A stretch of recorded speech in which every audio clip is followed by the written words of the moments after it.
આપણે નાહી ધોઈ અને ગંગામાં પણ સ્નાન કરી લીધું છે. હવે આવીને પાછા હોટલે સ્નાન કરીને હવે આપણે નીકળીએ છીએ વૃંદાવન જવા માટે થઈને. તો તમે મારી સાથે જોડાયા રહો. બસ હવે આપણે સામાન મૂકી અને હવે આપણે નીકળીએ છીએ. તો આપણે નીકળી ગયા છીએ. 345 કિલોમીટર છે હરિદ્વારથી વૃંદાવન. તો આપણે વૃંદાવન તરફ નીકળી ગયા છીએ.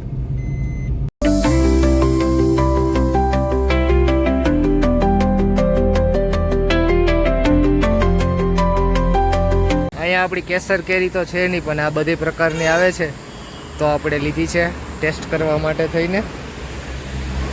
આપણે બહુ મિસ કરીએ છીએ કેસર કેરીને. આ કેરી તો આવી છે. બોલો, એક્સપ્રેસ નેશનલ હાઈવે 44 ઉપર ચડી ગયા છીએ. હવે તો બાકી ખાલી 135 કિલોમીટર જ છે. પણ એક્સપ્રેસ વે ઉપર ચડીએ એટલે ગાઈઝ એવું હોય ને યાર કે નાસ્તો ને બધું ભેગું લઈને ચડાય.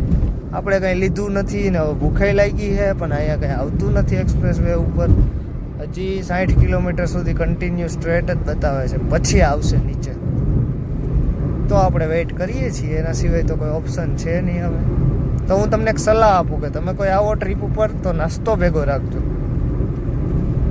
મિત્રો. તો આપણે ખબર નહીં કયું લોકેશન છે, એક ટોલ પ્લાઝા આવ્યું છે, તો આપણે અહીંયા ચા પીવા ઊભા છીએ. તો લોકેશન જો કેવું મસ્ત છે ગાઈઝ. મિત્રો આપણે આવી ગઈ છે ચા, અને આ સાઈડમાં કુલર ચા જ મળે છે. અહીંયા પ્લાસ્ટિકના કપ ક્યાંય હોય નહીં, એટલે આપણે ચા પી અને આપણે જવાનું છે આ સાઈડ.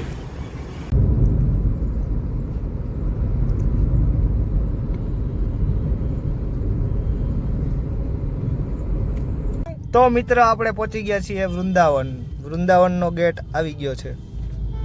ફાઇનલી આપણે પહોંચ્યા છીએ 8 અને 10.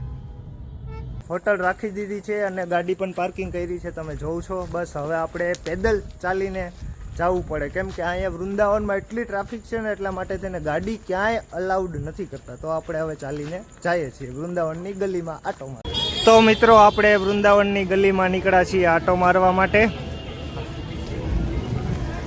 ગુડ મોર્નિંગ નહીં પણ ગુડ નાઇટ. અડધી રાત અત્યારે ઘડિયાળમાં વાગ્યા છે 3:30 મિત્રો, અને 3:30 વાગ્યા છે. અહીંના લોકલને આપણે કાલે પૂછ્યું હતું તો એ બધા એવા ન્યૂઝ આપ્યા હતા કે ભાઈ રાત્રે 3:45 વાગે એક્ઝેક્ટ પ્રેમાનંદ સ્વામી જે છે એ અહીંથી પદયાત્રા કરીને મંદિરે જાય છે એના આશ્રમેથી. તો આપણે તેમના દર્શન કરવા જઈએ છીએ. મિત્રો તમે જોઈ શકો છો આપણી સાથે આ બધા પણ દર્શન કરવા આવ્યા છે. આટલી સુધી પબ્લિક છે, પ્રેમાનંદના શિષ્યો છે, બધા ઊભી ગયા છે રોડ ઉપર. શૂટ કરવાની મનાઈ કરે છે તો પણ આપણે છાનામના શૂટ કરીએ છીએ મિત્રો. તો મિત્રો આ મહારાજજીના દર્શન કરવા માટે થઈને બધાની લાઈન છે દૂર દૂર સુધી. મિત્રો આપણે મહારાજના દર્શન કરવા માટે એક પારી આવેલી છે, પારી ઉપર ચડી ગયા છીએ. ફૂલ અંધારું છે, પણ મહારાજ આવશે ત્યારે એના જે શિષ્ય હોય તે લાઇટ લઈને આવે એટલે આપણે દર્શન કરી શકશું.